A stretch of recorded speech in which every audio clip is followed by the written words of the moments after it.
Shares in WWE soared 144% in 2018 as U.S. TV license deals that blew past analyst expectations with a 3.6 times hike in average annual value from its previous agreements. The stock has risen another 13.6% so far this year as investors are betting on license renewals being negotiated in countries including India and the United Kingdom, which WWE expects to announce by mid-year.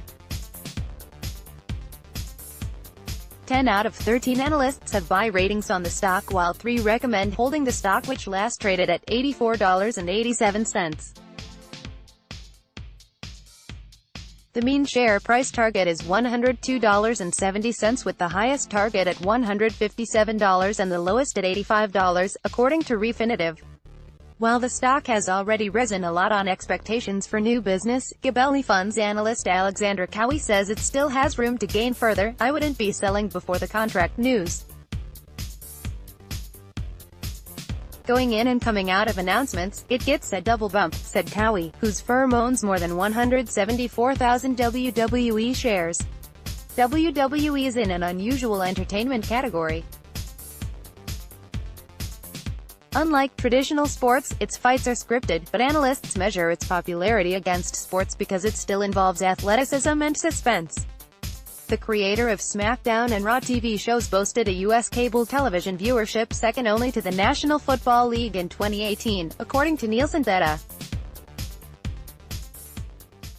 And in India, WWE viewership was second only to cricket, according to the Broadcast Audience Research Council. Guggenheim analyst Curry Baker expects a UK renewal similar to WWE's current contract there. But he anticipates a 5-fold boost to its average annual revenue in India to $124 million. "The market is underappreciating the India opportunity," said Baker, who has a $105 price target and a buy rating on WWE. MKM analyst Eric Handler, who raised his price target for the stock to $110 from $95 on Tuesday, says a possible U.S. deal for a third weekly hour of SmackDown could add $50 million to annual revenue. The company declined to comment on the prospect of an additional hour. WWE shares have fallen 7.9% since Thursday. On Wednesday, Chief Executive Vincent McMahon sold 3.2 million of his shares, or 4% of WWE's shares outstanding, to fund a separate entity. It also came under pressure as the broader market has been losing ground on worries about global economic growth.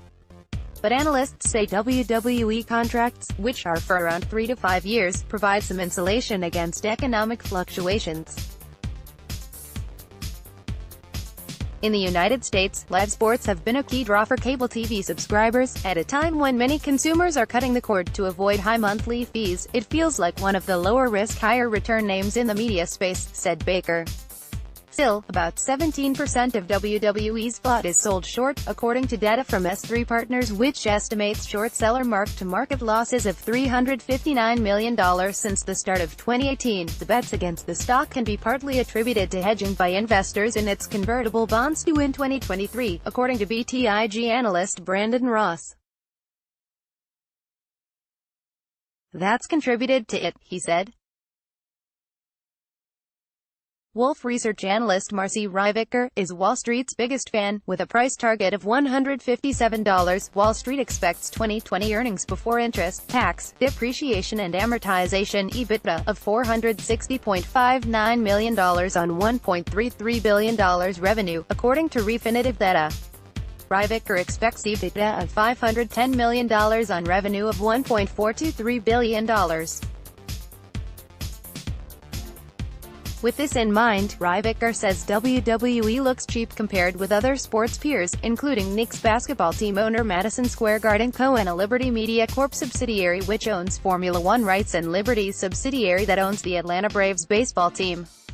WWE's enterprise value is roughly 14.8 times her 2020 EBITDA estimates, compared with multiples of 32 for Madison Square Garden, 33.2 for Liberty's Atlanta Braves subsidiary and 12.6 for the Formula One subsidiary, the analyst wrote. WWE has no reason not to trade right in line with its closest peers. Rivik said, reporting by Sinead Carew. Additional reporting by Sudipta Ganguly in Mumbai, Louis Kraustaff, Lance Tepper and Chuck McCauley in New York. Editing by Alden Bentley and Lisa Shoemaker.